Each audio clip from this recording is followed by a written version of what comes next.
quick reminder of where we left off. This is the K1 that I got off eBay that was in great shape except for the headphone jack.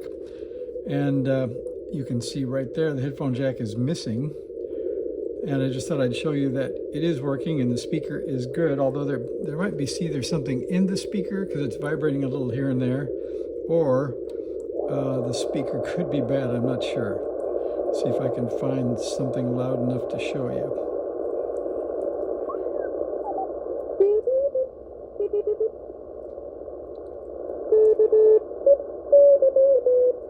That's not bad, and it's not vibrating now.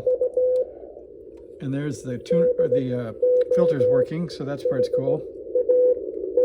So this is 40 meters at 11:30 at night on the West Coast in the Bay Area. So anyway, so that just proves that it's working. Now let me turn it off and I'll show you what's up. So the cool thing about this is you take off the top two screws and the bottom two screws, and you can just pull them off. So you can pull off your front cover, and there you go.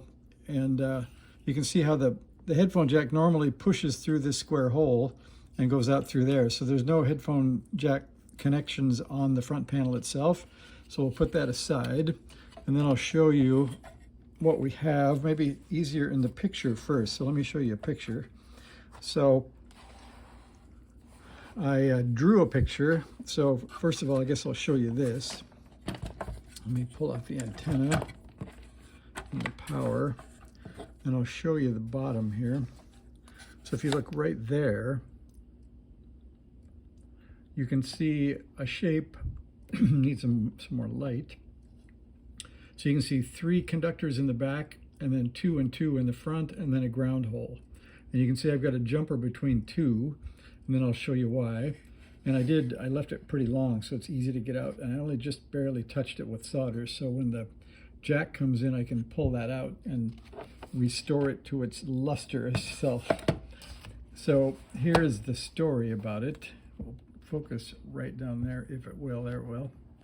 Okay, so here's that same shape with the 3 and then the 2 and 2.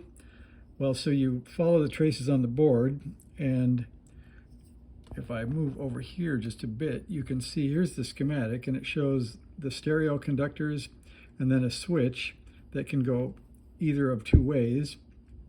And I'll show you the switch in a minute, but basically it goes through a cap to the output of the LM380 for the speaker, and then there's a speaker line here, but it can get turned off. Here's the speaker output. It can get turned off when you plug in the headphone jack.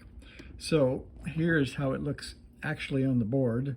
So there's the speaker line on the back right corner, and then you can see the 2 stereo conductors are up front, and you can also see that it says you can cut this trace, which would be this trace, if you want to use mono headphones.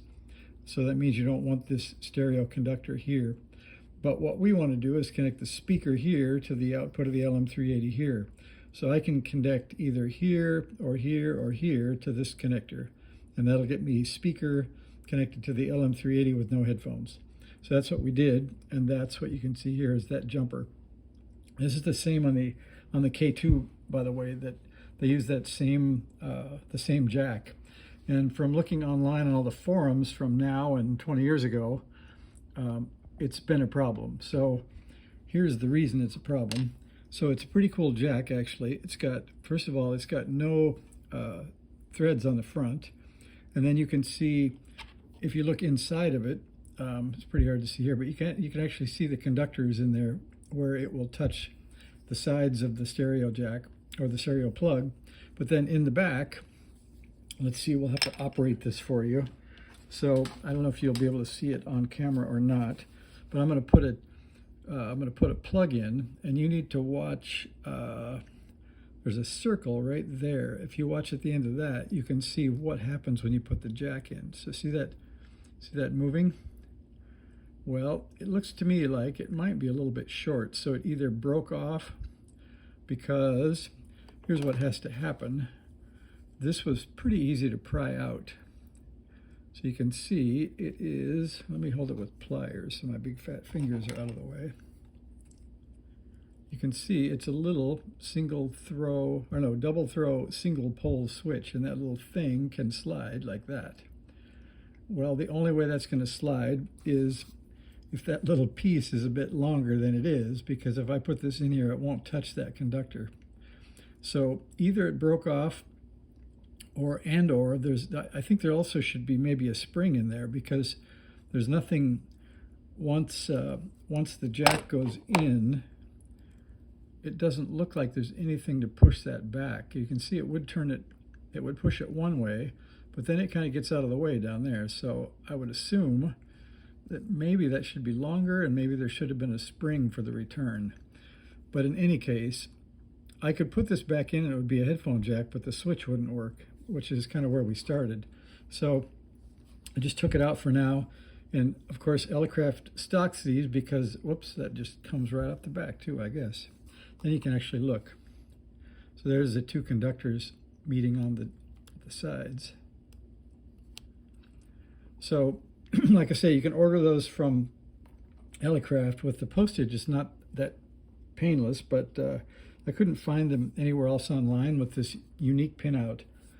So I've got two of those coming, and I'll put one of these back in when we're done.